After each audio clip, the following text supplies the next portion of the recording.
Welcome to the InfoWars Nightly News. It is Friday, February 20th, 2015, and I'm Leanne McAdoo.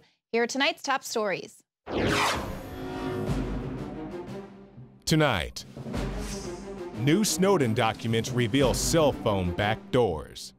Then, healthcare.gov's sickly tax forms. And the feds list government skeptics as a top terror threat. That's next on the InfoWars Nightly News. The foreign bankers have given us unlimited power, and we're gonna rule you. This is our country. You're here, we're gonna feed on your ass. Former Mayor Rudy Giuliani has been catching a lot of flack this week for some comments he made about the president. He said that he doesn't really believe that the president loves America. And I mean, come on, let's get real. The president basically said, "I love you, girl. I love you so much that I want to fundamentally change everything about you." It's very important for us to align ourselves with the 99.9% of Muslims who are looking for the same thing we're looking for: order, peace, prosperity. And so, you know, I don't quibble with labels. What I'm saying is that in his rhetoric, I very rarely hear him say the things that I used to hear Ronald Reagan say, the things I used to hear Bill Clinton say about how much he loves America. I do hear him criticize America much more often than other American presidents. And when it's not in the context of an overwhelming number of statements about the exceptionalism of America, it sounds like he's more of a critic than he is a supporter. That was the profile that I published in the New Yorker. Somebody frustrated and disappointed. And that's what's frustrating to me sometimes about Obama, is that the world seems to disappoint him. At times, we too have failed to live up to our ideals. That America has plenty of problems within its own borders. This is true. In a summer marked by instability in the Middle East and Eastern Europe, I know the world also took notice of the small American city of Ferguson, Missouri, where a young man was killed and a community was divided. So yes, we have our own racial and ethnic tensions.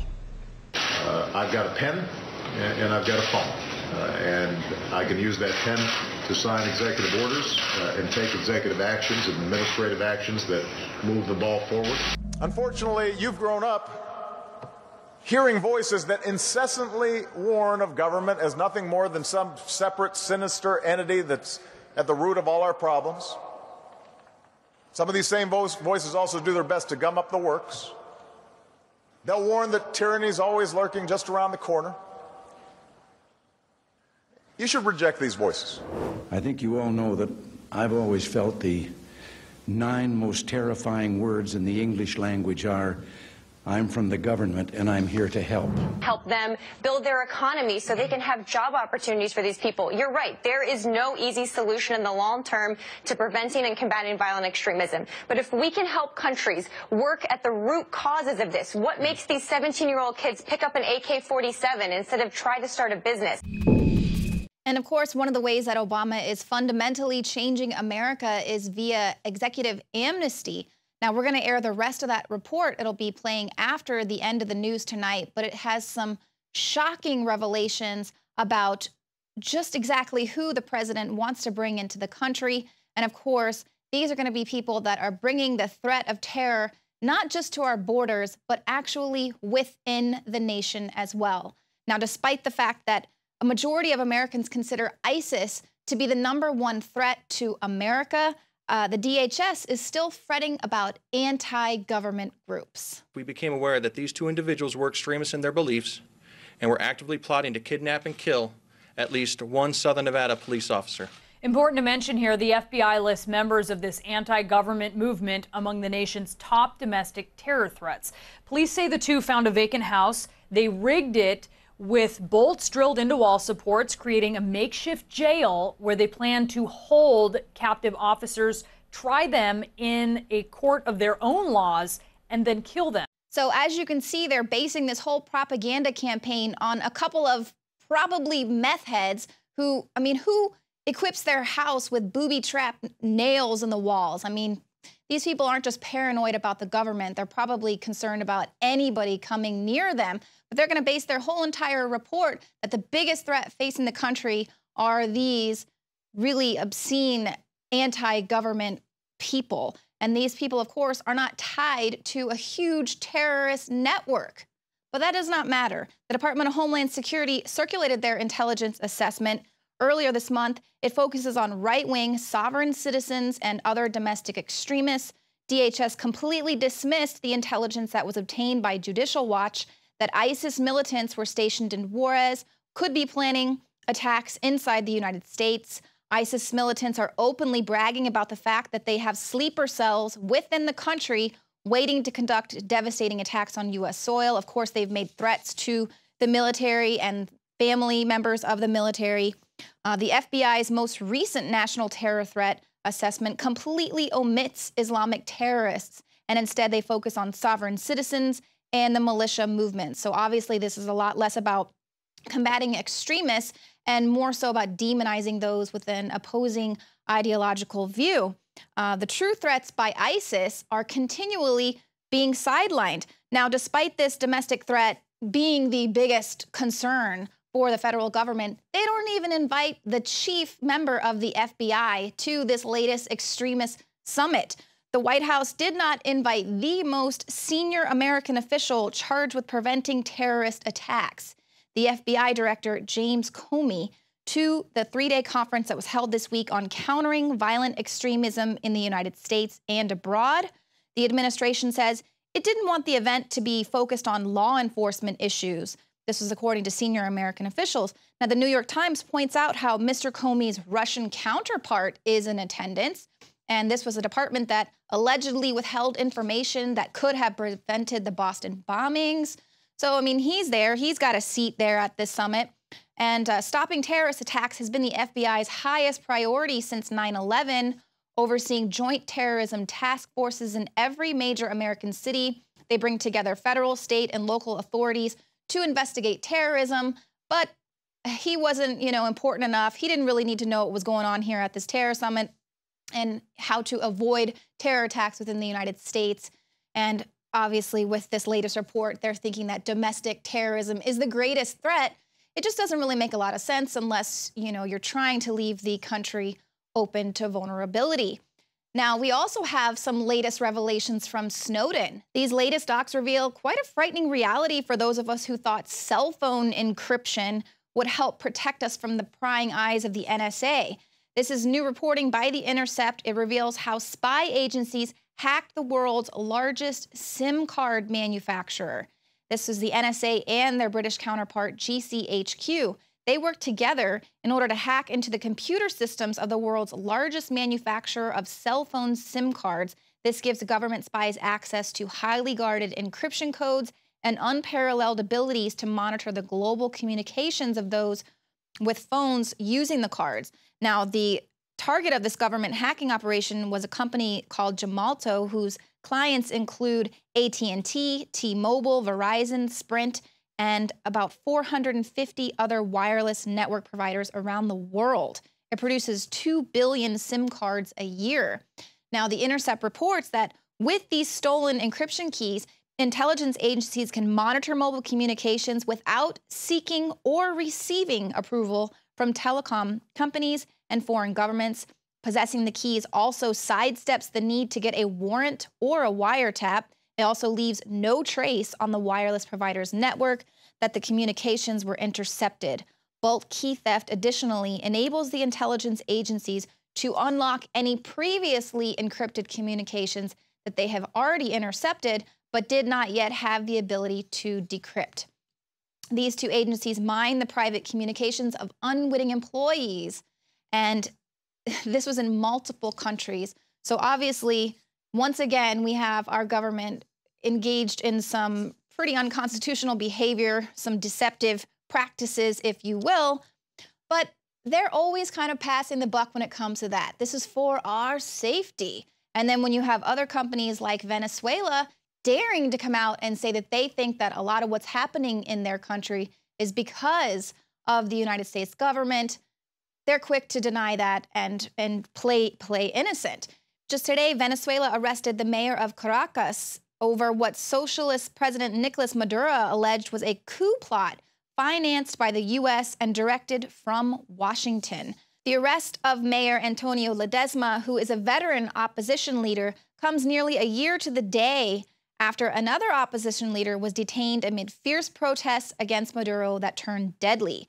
Now, the Venezuelan president said earlier this month, "It is the government of the United States that is behind the plans of destabilization and coups against Venezuela." And he said this live on a television announcement earlier this month. But he said that he has come here to denounce it. "We have dismantled a coup attempt against democracy, against the stability of our homeland. It was an attempt to use a group of officials from the Air Force to provoke a violent act and attack." Now, he didn't name which members of the military were allegedly involved, but he claimed that the U.S. government and right-wing opposition groups in Venezuela were behind this plan. Now, of course, immediately the State Department comes out resisting those charges, and they're dismissing the claim, saying, "As a matter of long-standing policy, the United States does not support political transitions by non-constitutional means. Political transitions must be democratic, constitutional, peaceful, and legal."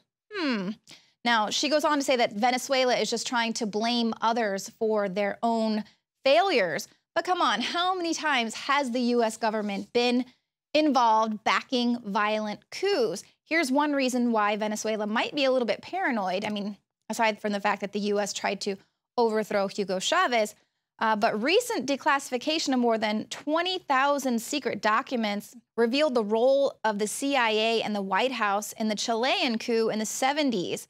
Now, Peter Kornbloh, who spearheaded this effort to declassify these documents, told Democracy Now! Last year that Richard Nixon and Henry Kissinger launched a preemptive strike against Salvador Allende. They decided to stop him from being inaugurated as president of Chile.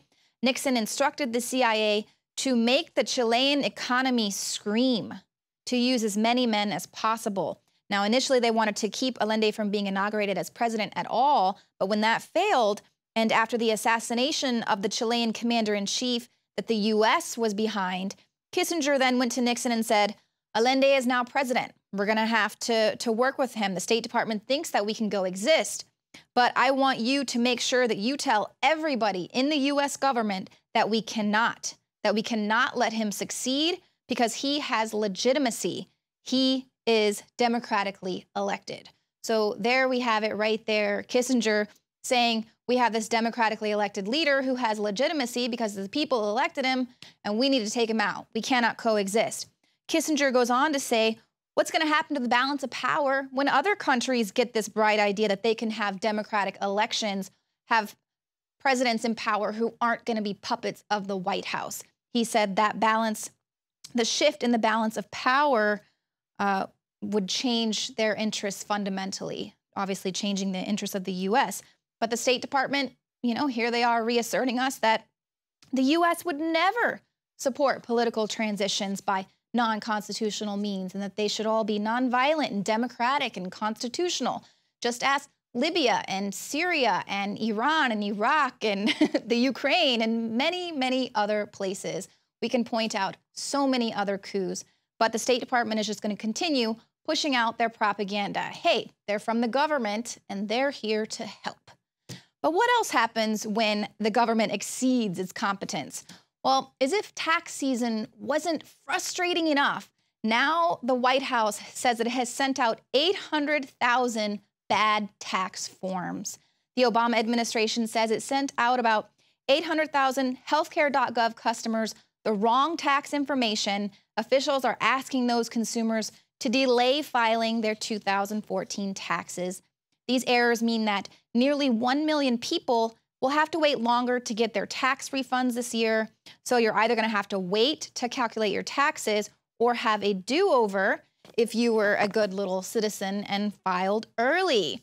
Now, after the initial debacle that was the sign up for healthcare.gov, you'd think they would have their ducks in a row for this first tax season where the Obamacare fines are going to be enforced.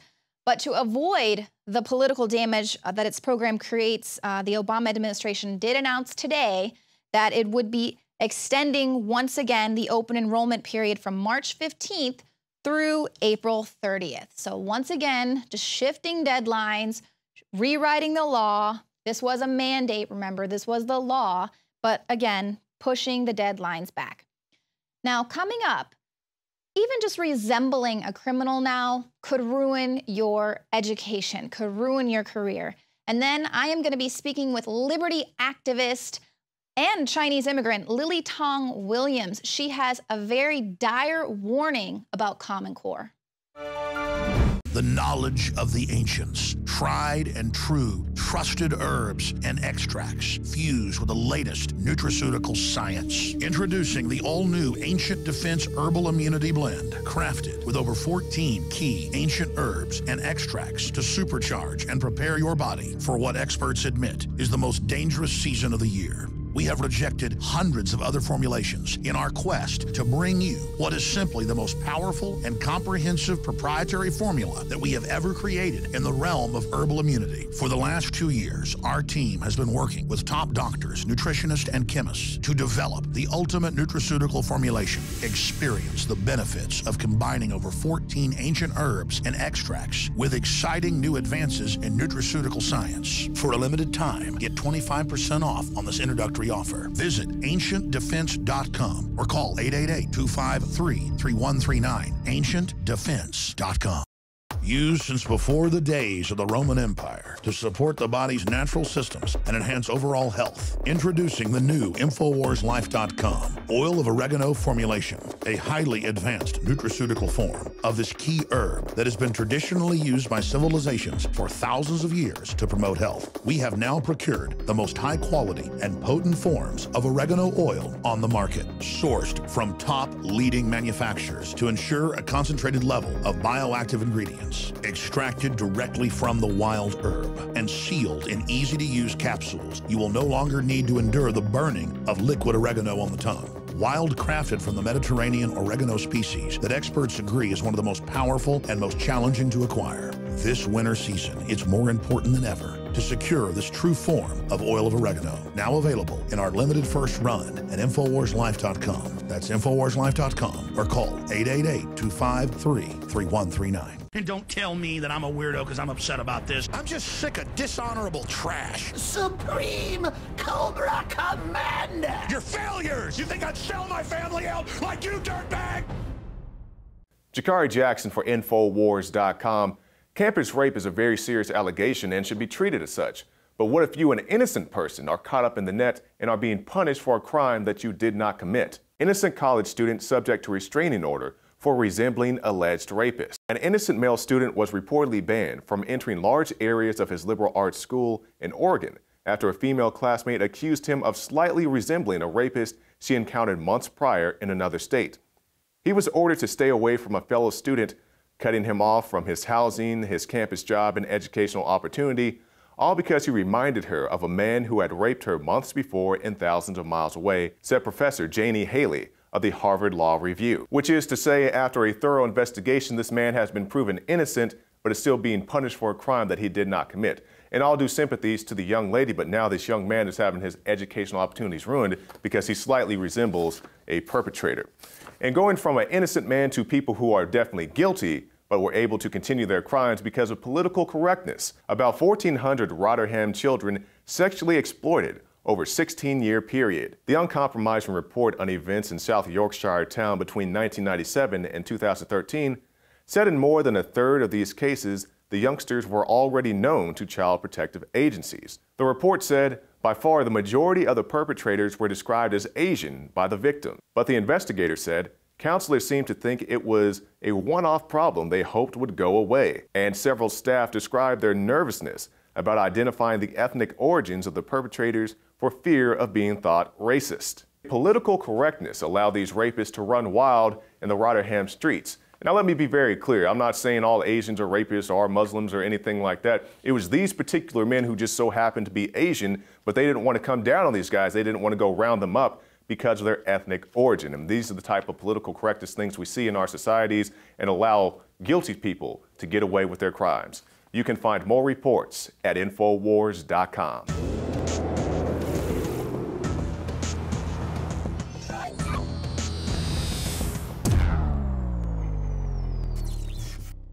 For all of recorded history, civilizations around the world praised the health benefits of silver. At InfoWars Life, our mission is to bring you the highest quality, purest, cleanest, effective colloidal silver on the market today for the lowest price available. You don't have to be a doctor to know. The fall and winter months are the most dangerous time of year in North America when it comes to you and your family's health. InfoWarsLife.com is very excited to announce our biggest run yet of Silver Bullet colloidal silver, exclusively available at InfoWarsLife.com. Now, InfoWarsLife.com has taken colloidal silver to the next level using a cutting-edge technique that is free of toxic artificial additives. Now more than ever, it's important to stock up on high-quality Silver Bullet from InfoWarsLife.com and to help others during Christmas by teaching them about the powerful benefits of silver. Secure your Silver Bullet today at InfoWarsLife.com or by calling toll-free 888-253-3139. Introducing Secret 12, the new InfoWars Life vitamin B12 formulation. Most forms of vitamin B12 are highly processed and synthetic and could not be properly absorbed by the body. That's why for real results, so many are having to turn to painful B12 injections, which are known to have higher absorption rates. Now, InfoWarsLife.com is excited to announce that we can bring you our most bioactive, powerful form of B12 that has been developed with our exclusive perfected process. Secret 12 is a binary of nutramedical grade, bioavailable coenzyme forms of B12, methylcobalamin, the same kind used in B12 injections, and adenosylcobalamin. Secret 12 is simply taken by mouth, right on the tongue, and then swallowed. No needles, no injections. Don't take my word for it. Try it for yourself. Discover the secret. Secret 12. Secure your revolutionary Secret 12 formula right now at InfoWarsLife.com or call 888-253-3139.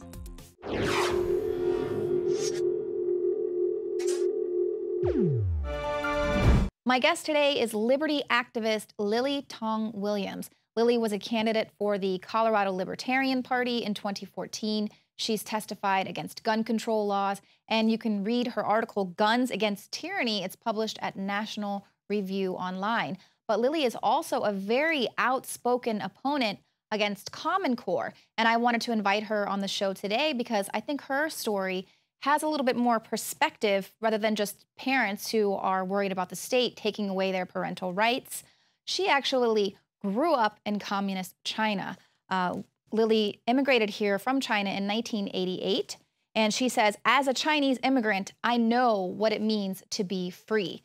Now, she has detailed this experience in a very powerful video. It's uploaded to YouTube. It's titled, Common Core is the Communist Core that I went through in China. And she wants all parents to just be aware of how Common Core has some striking similarities to the communist education that she experienced growing up in China under Mao's regime.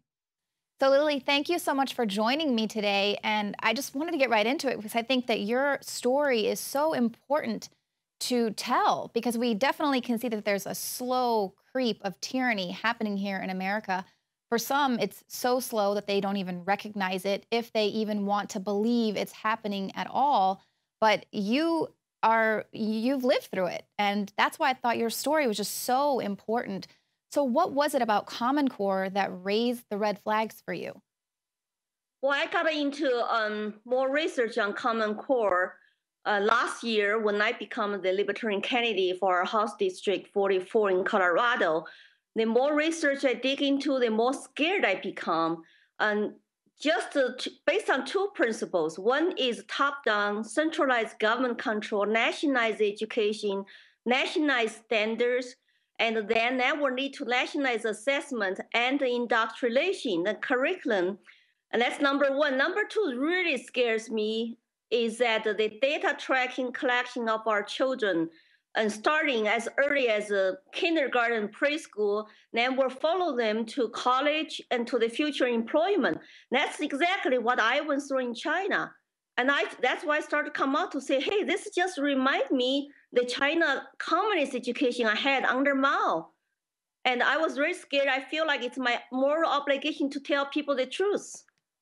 Right, and this is something that we actually are hearing. A lot of parents are concerned about these files that are being built on students, that it can obviously follow them throughout their school careers, but also employers might be able to look at these files. And that's exactly what you've experienced. Talk to me a little bit about these files. I know you mentioned that the schools force you to keep a diary where you're basically tattling on your family or friends and anyone that might have a dissident opinion. So talk to me a little bit about that. So if there's any parents out there that are getting some of these, we reported earlier this year about an assignment that students were given. They had to go home and check their medicine cabinet and then write in the assignment what was inside their parents' medicine cabinet. So this is obviously very indicative of these personal diaries that you talk about having to keep. Well, I was born before Cultural Revolution, so then I went through entire 10 years Mao's Cultural Revolution in schools. When I started my first grade, and we were chanting every day, required by teachers, like "Long live Chairman Mao, long live Chinese Communist Party, I love my country." And the teachers want us to write a so-called red diary, which is not private. It's the one that you're supposed to be politically correct, and turn them over for teachers' review. In your diary, they want you not to just to talk about your incorrect behaviors, but they do want you to tell them about other people you know, including your neighbors, friends, family members, any incorrect behavior, speeches, even thoughts. We had to do self-criticism about our thoughts on political stuff. We were so young, we didn't understand. So I quickly learned I better not turn in my private diary to teacher. I will turn in the correct one. And in this diary, we supposed to encourage you to tell teacher what's going on in our lives, in our neighborhood.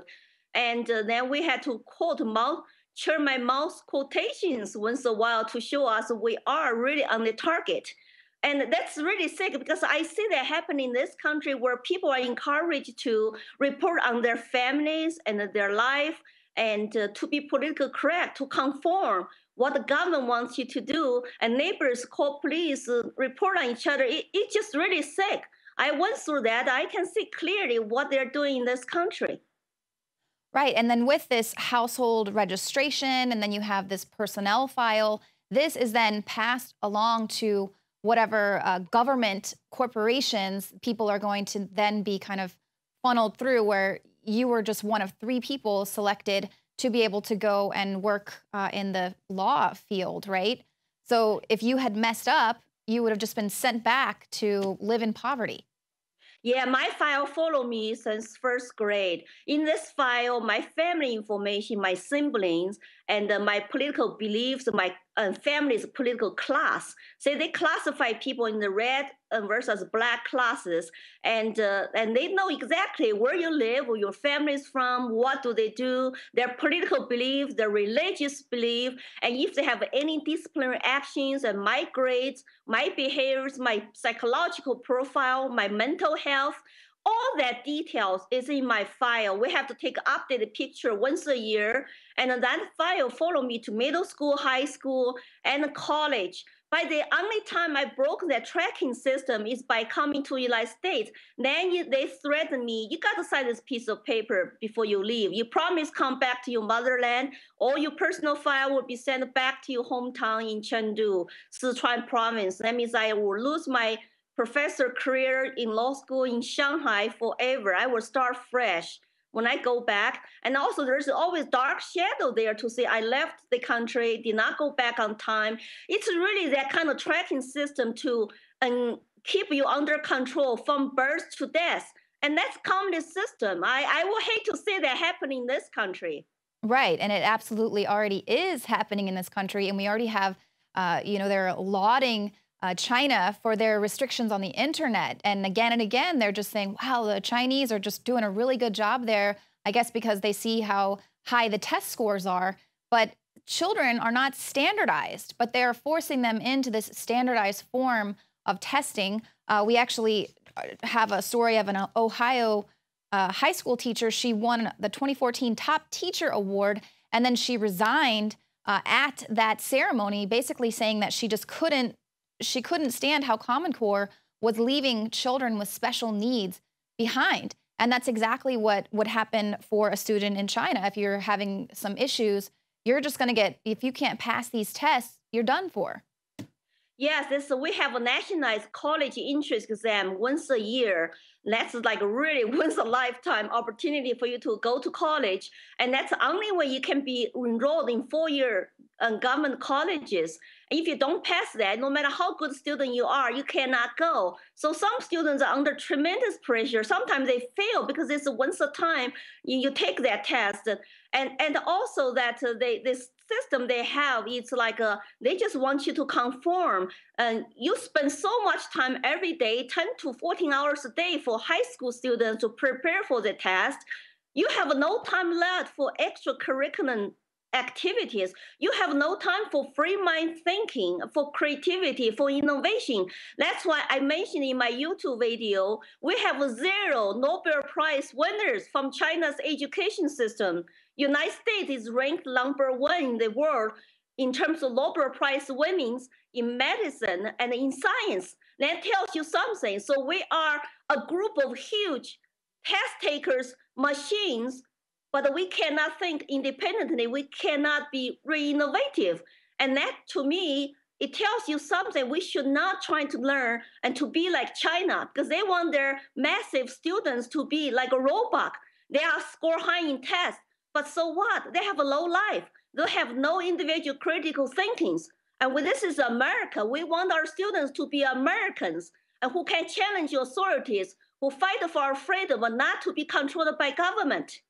Absolutely. And that is what is so frightening, is that we do see that they are basically training children to be just smart enough to keep pushing all the buttons, to stay right in their little robotic job, to not be able to self-actualize, that we don't need any more inventions or any more innovators, any more ingenuity, and they're de-emphasizing this freedom and the message of the founding fathers, and de-emphasizing why they actually fought back against an authoritarian government. They don't want people to embrace that model. And something else that you mentioned, the first step of communism was to take away the parental control of your children and indoctrinate them, because if they can control education and your children, they control the country's future. And that is absolutely frightening, because we do see that happening here. They're taking the parental rights away. You can't even decide what your child can take in its school lunch. They're forced to eat this prison food that they're currently being served in public schools. I mean, just down to that, we see parents can't even walk into a school to pick their child up. They have to wait down in the back of the line, back where the cars are. There was a man that was arrested just trying to go pick his kid up from school. So we're already seeing that. They're telling you children belong to the state. That's quite frightening. Tell me a little bit about that. Well, when I was growing up, our grandparents and parents did not have any parental rights at all. It is clearly the communism declares children belong to the state. They are the state properties. Our parents have no idea. I mean, they have no input, including our teachers have no input. What are you going to learn? How many hours in school and how many days in school? And what kind of a curriculum you will have. We have a nationalized curriculum. Political studies is one of the mandated subjects. And in that political study class, you're supposed to learn communist government's version of history. Like today's students I talk to, graduate from college, they don't have an idea about what Mao did during Cultural Revolution. They have no idea about the 1989 massacre in Tiananmen Square just 26 years ago, 25 years ago. Because if their parents are not teaching them at home, they are indoctrinated, brainwashed in school. They cannot even know the details about it. It's like a mystery to them. They just pretend nothing happened. That's what I'm afraid in this country. You already say happening in this country, the College Board, new framework for AP US history. They do not want you to know about founding fathers and about MLK, about capitalism. So 20 years from now, our kids will be active, productive citizens in this country. And they will not be true Americans anymore because they have no idea about their past. And they're going to repeat whatever the indoctrination wants them to say and to think. It's a very dangerous trend. That's why I'm so scared. That's why I am fighting this. This education issue is very dear to my heart. I think if you let your federal government, private corporation in bed together, control our education, take away our parental bill of rights, then we will not be the same country 20 years from now on. Right. America is, you know, that you mentioned that the Bill of Rights and the Declaration of Independence were the two documents that made you come to America versus going to France or Spain or some other country. Those two documents are what they're trying to de-emphasize and take away the power of the people. And of course, America as the land of the free, this shining beacon in the darkness, if we fall into tyranny, then the whole world will go. So, I mean, this is a very important thing for people to listen to your story. You lived through it. You can see the writing on the wall. And, I mean, do we think, is there enough time to turn this back around? Are the children already so indoctrinated? We had a Mark Dice video where they didn't even know who MLK was. They did not even know who Martin Luther King Jr. was. They thought he had just passed away, you know, that week when we were celebrating his birthday. So, I mean, are we too far? Well, I am still trying to be optimistic because I believe that this is a country of the free and home of the brave. But I'm calling on all brave Americans to get involved, to take action.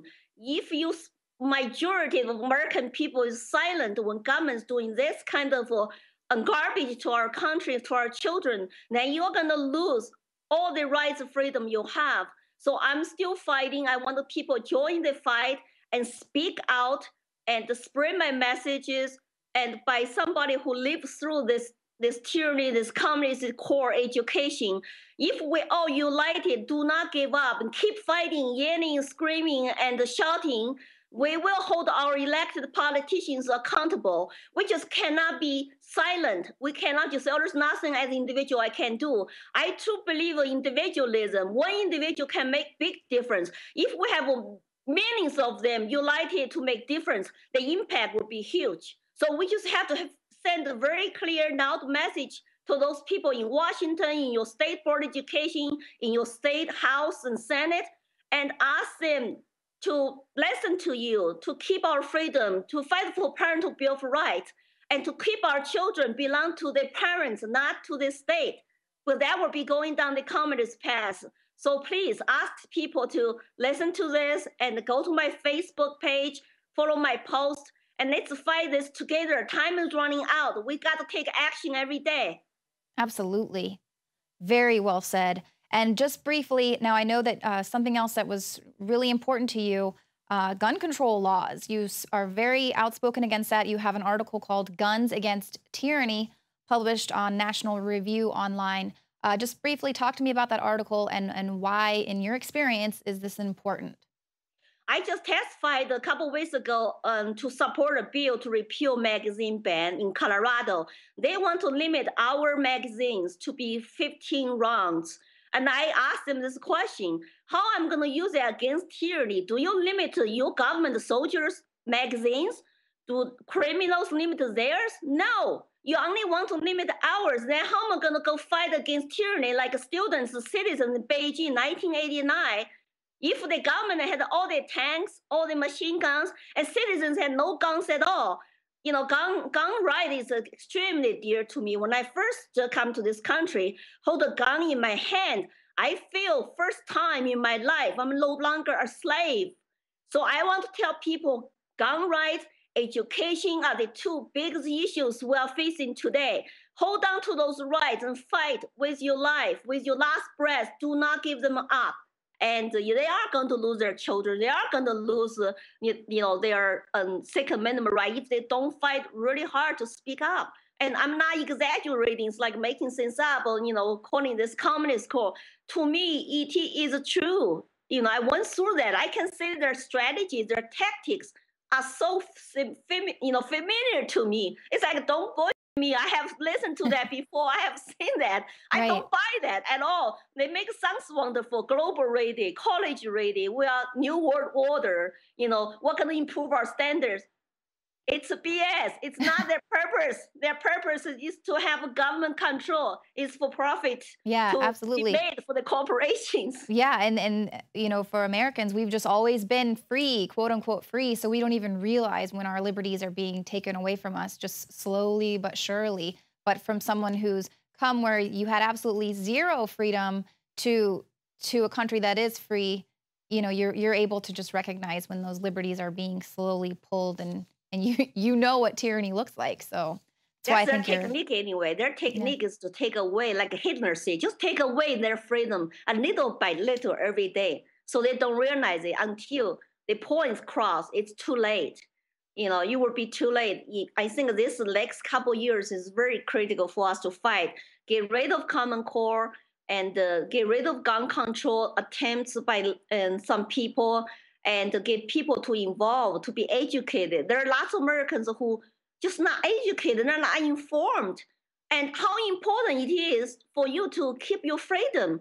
I think that's the most important thing in your life, because that's for your children's, grandchildren's sake. It's not just for your lifetime anymore. Right. So you cannot just go to work, bring home the bacon, make the money. I understand to some people that's priority if they're just making the ends meet. But if you let the government to take more and more your freedom, you cannot become successful. You cannot be prosperous. No matter how much you make, you're going to turn over to most of your earnings to Uncle Sam. What good does that do if you make more money? Yeah, and you lived through food rationing, so you know what that's like, being taken care of by the government, providing for all of your needs when you live in a house that didn't even have heat or running water, and, you know, food rationing. So I don't know why people think that they're just going to be living in luxury when the state takes care of them. They're calling the that's state what central mommy and daddy. Central planning socialism do to you, that eventually people who are productive, they have no incentives to go invest, to produce jobs. Just like a movie, Agnes Shrugged, all those productive people will be disappearing.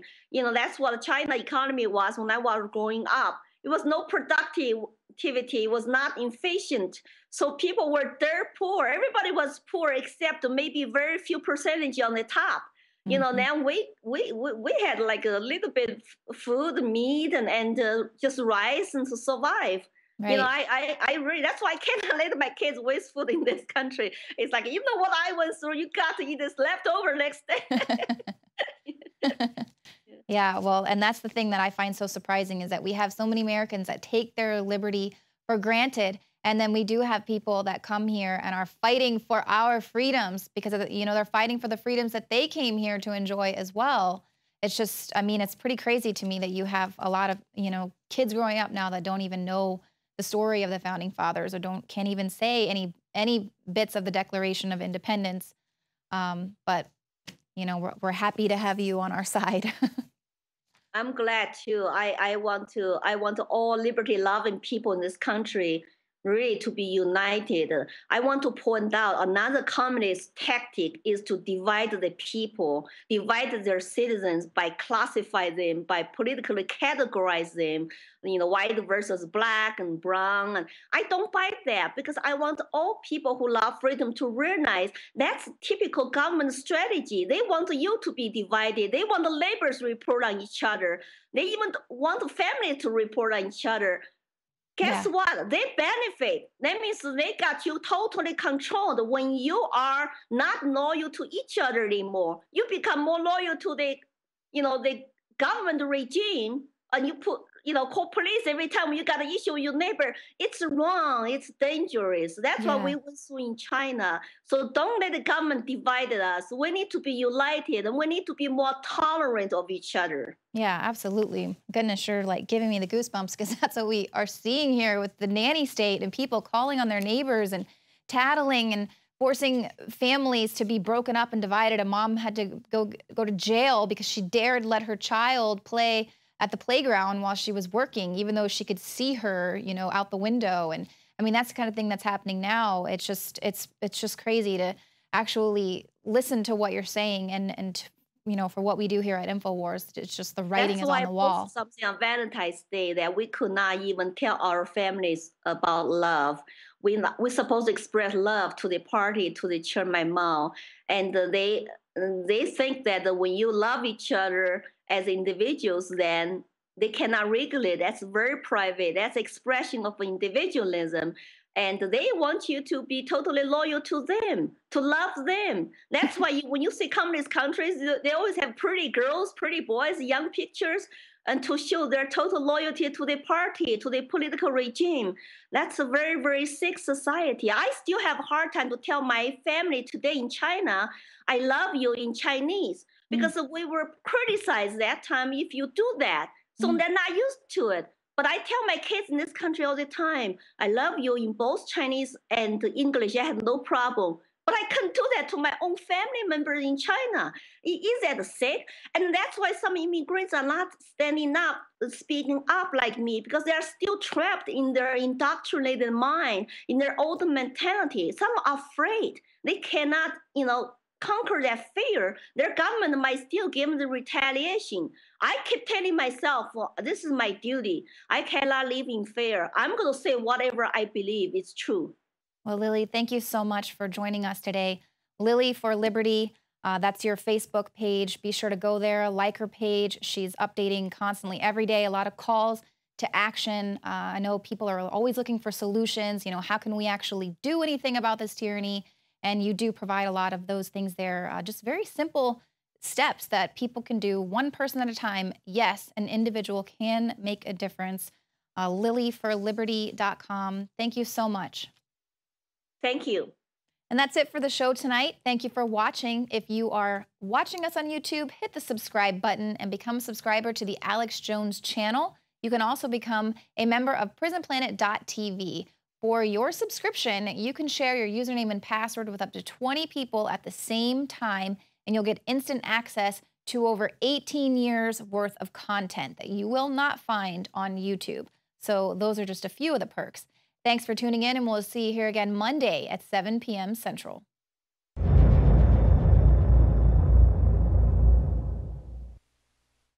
In the past decade, we have witnessed unparalleled scientific discoveries in the area of health. But no one has put together a formula that focuses directly on brain health, nerve growth factors, and optimizing your cellular energy at the same time. DNA Force is one of the most expensive formulas to produce. Some of the ingredients in DNA Force are $12,000 a kilogram. We are using the coveted, patented, only American source of PQQ, CoQ10, and more. You want the best that's out there at the lowest price anywhere? Well, we're bringing you a total win-win. The ultimate value, cutting-edge, trailblazing game changer that also supports the InfoWar.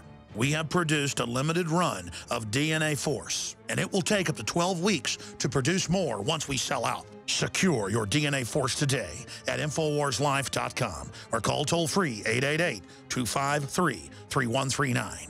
DNA Force from InfoWars Life.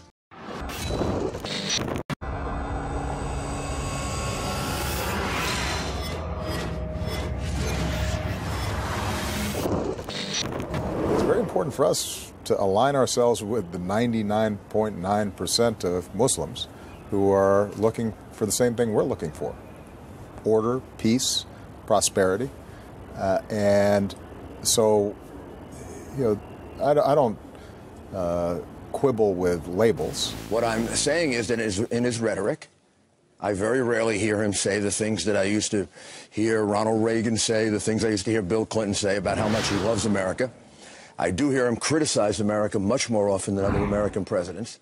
And when it's not in the context of an overwhelming number of statements about the exceptionalism of America, it sounds like he's more of a critic than he is a supporter. That was the profile that I published in the New Yorker. Somebody frustrated and disappointed. And that's what's frustrating to me sometimes about Obama, is that the world seems to disappoint him. At times, we too have failed to live up to our ideals.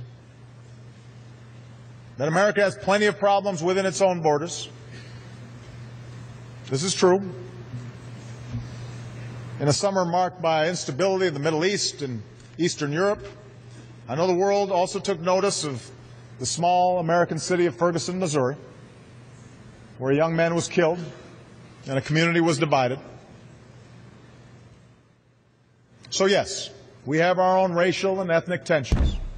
I've got a pen and I've got a phone, and I can use that pen to sign executive orders and take executive actions and administrative actions that move the ball forward. Unfortunately, you've grown up hearing voices that incessantly warn of government as nothing more than some separate, sinister entity that's at the root of all our problems. Some of these same voices also do their best to gum up the works. They'll warn that tyranny is always lurking just around the corner. You should reject these voices. I think you all know that I've always felt the 9 most terrifying words in the English language are, I'm from the government and I'm here to help. Help them build their economy so they can have job opportunities for these people. You're right. There is no easy solution in the long term to preventing and combating violent extremism. But if we can help countries work at the root causes of this, what makes these 17-year-old kids pick up an AK-47 instead of try to start a business? Forget about the word jihadist. He'll never use that.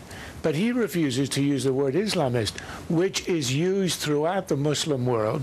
It's used by journalists, by authors. We cannot continue to rely only on our military in order to achieve the national security objectives that we've set. We've got to have a civilian national security force that's just as powerful, just as strong, just as well funded. On behalf of the Muslims of America, I present before you a documentary film in helping and training oppressed Muslims. I'm proud to say and to sit with my colleagues who have been successful in founding an international organization which is called Soldiers of Allah, SOA, and we are establishing training camps. You can reach us, at Groningen Open University offices in upstate New York, or in Canada, or in Michigan, or in South Carolina, or in Pakistan, wherever we are. You can reach us. You are most welcome to join one of our, advanced training course in Islamic military warfare. The Clarion Project, who I work for, we broke this story about how a terrorist enclave has been detected in Texas. We know this from declassified FBI documents. There was originally some broad intelligence about it, and so we started investigating. We figured out the group's front organizations that they were using in Texas, and then some activists from a group called Act for America went and verified the specific location so that we made sure that we definitely knew what we were talking about, and then we got declassified FBI documents and confirmed it from that end. وإن شاء الله بالبيت الأبيض سوف نرفع على راية لا إله إلا الله. In 2001, ATF Special Agent Thomas P. Gallagher testified in court that individuals from the organization Muslims of the Americas are trained in Hancock, New York. And if they pass the training in Hancock, New York, are then sent to Pakistan for training in paramilitary and survivalist training by Mr. Jilani. On January 23, 2002, American journalist Daniel Pearl was kidnapped on his way to question Sheikh Mubarak Ali Jilani's connection to shoe bomber Richard Reed in downtown Karachi. 9 days later, Pearl was decapitated. On May 16th, his severed head and decomposed body were found cut into 10 pieces. Jilani was temporarily in Pakistani custody after the kidnapping. The main compound near the town of Hancock in upstate New York, known as Holy Islamburg, was founded in 1980 by Jilani as a religious sanctuary for devout Muslims. This land is located near the reservoir that supplies most of New York City's drinking water. In fact, most of the compounds are near strategic locations within the United States designed to affect a mass population event at any time. According to the 2006 law enforcement report, Jilani opened his compounds near significant infrastructure targets. Islamville is less than 5 miles away from the Catawba nuclear facility. The FBI's own documents define the Muslims of America as an autonomous organization which possesses an infrastructure capable of planning and mounting terrorist campaigns overseas and here within the U.S. I mean, let's remember here, the people we are fighting today, we funded 20 years ago. Continuing concern from counterterrorism officials that some militants could return home undetected. If I were to say that we had it under control, then I would say I knew of every single individual traveling. I don't, and I don't know every person there, and I don't know everyone coming back. So it's not even close to being under control. We had his fingerprints in a government system. How did he walk into America in 2009, and then, at least 2 years later before he came up on our radar screen? The two got here by filling out this Immigration Service refugee application form. and simply checking no next to the boxes that asked if they had been involved in any form of terrorist activity. And prosecutors say Hamadi urged other attacks on U.S. soil. Quote, "Many things should take place, and it should be huge." Another friend had 10 Chinese in his yard. There's Arabs coming. The Border Patrol said at one point 3 out of 10 that they apprehended was OTMs other than Mexicans. There's all kinds of people. This is a national security issue. ISIS cells that were active in the Juarez area, which is northern part of Chihuahua State, and that they were moving around over there, that they had just that there was some activity, and for the sheriffs along the border to be on the alert, for all law enforcement to be on the alert, and to be on the lookout for these people maybe trying to come across. The reason they picked Juarez could be a strategic move. This is just right across the border. Juarez is no more than a few miles to my left. Now we also have, many other buildings in this area that we've talked about. We have the military base. FBI has an office. Do you have any information or any evidence that they're actually coming in the southern border now? Yes. I have what information that I know that at least 10 ISIS fighters have been caught coming across the Mexican border in Texas. There seems to be at least talking to each other. How much, I don't know. But drug cartels use the same operational plan as terrorist groups do. The rate of foreign fighter travel that we've seen in recent years is unprecedented. It exceeds the rate of travel and travelers who went to Afghanistan, Pakistan, Iraq, Yemen, or Somalia, other prominent conflict zones. There are a variety of reasons why people... But was radical Islam one of them? There are a variety of reasons why people do these things. Some of them are potentially religious-based. Okay, but all I'm asking is if you think among those variety of reasons, radical Islam might have been one of the reasons that the individuals took the steps that they did. We say radical Islam. I mean, I think those people who espouse a version of Islam that is not... Are you uncomfortable attributing any of their actions to radical Islam? It sounds like No, it. I don't want to say anything negative about a religion that is not I'm not talking about a religion. Like I'm talking about radical Islam. I'm not talking about the general religion. Mr. A.J., it's hard to get an answer, yes or no. But we're having this conversation about words as opposed to what our actions ought to be. In things racial, we have always been, and we, I believe, continue to be, in too many ways, essentially a nation of cowards. But I did not expect that from Eric Holder, who calls himself a law enforcement officer. And instead of talking responsibly, instead of measuring his words, because that's what's needed at a time like that, you got to measure what you say, because tensions are high, and the wrong thing said can make a bad situation worse. And he sat up there and talked about how he has seen law enforcement officers profile. He's been the victim of racial profiling himself, and he named 2 situations.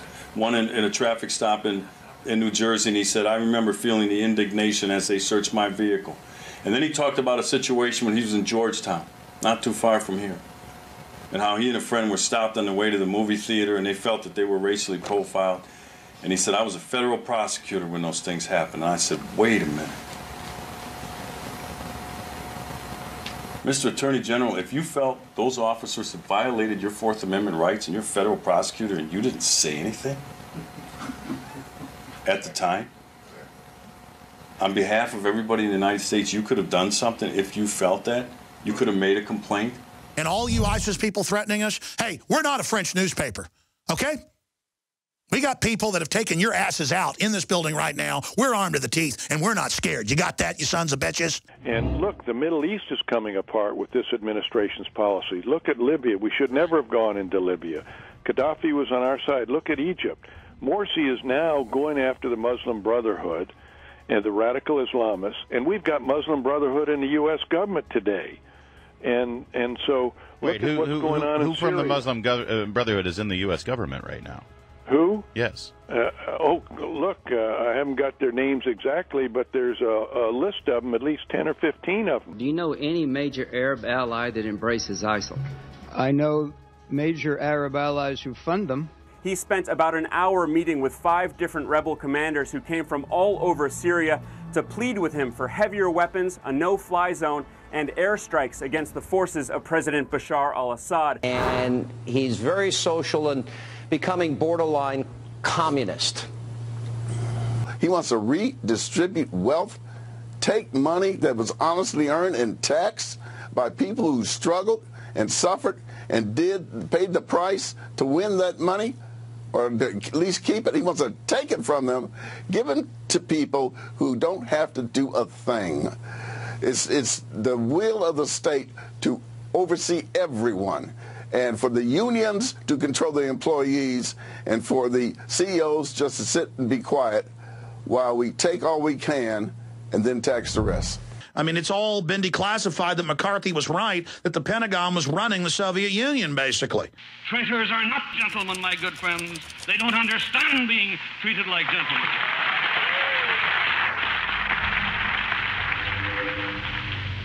May I say to you, my good friends, tonight, to the American people, that I don't care. I don't give a tinker's dang how high or how low,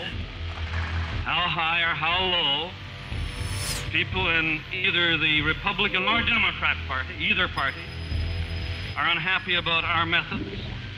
General, what do you think about the FBI saying that there was a terror alert on Monday about a potential Fort Hood situation? The police are shoving people, shoving Alex, shoving the crowd. Here we go, folks. I'm being assaulted. Whether it's the radio show, the news websites, documentary films, or the nightly news, InfoWars is the tip of the spear. Is this another false flag stage attack to take our civil liberties and put more homeland security while sticking the hands down on the pants on the streets? It's up to us to set brush fires in the minds of men and women everywhere, and that's what PrisonPlanet.tv is designed to do. You watch, the Assad regime is going to be blamed or accused of using chemical weapons against the so-called rebels. What we see now is a war against reality. It's a war against the truth. It's more vital than ever that supporters of freedom become members of PrisonPlanet.tv and share their membership with up to 11 friends and family. Visit InfoWarsNews.com today. Become a member, share your membership, and help take the InfoWar to the next level. You are watching the InfoWars Nightly News, which airs 7 p.m. Central at InfoWarsNews.com. And your support is helping us defend liberty worldwide.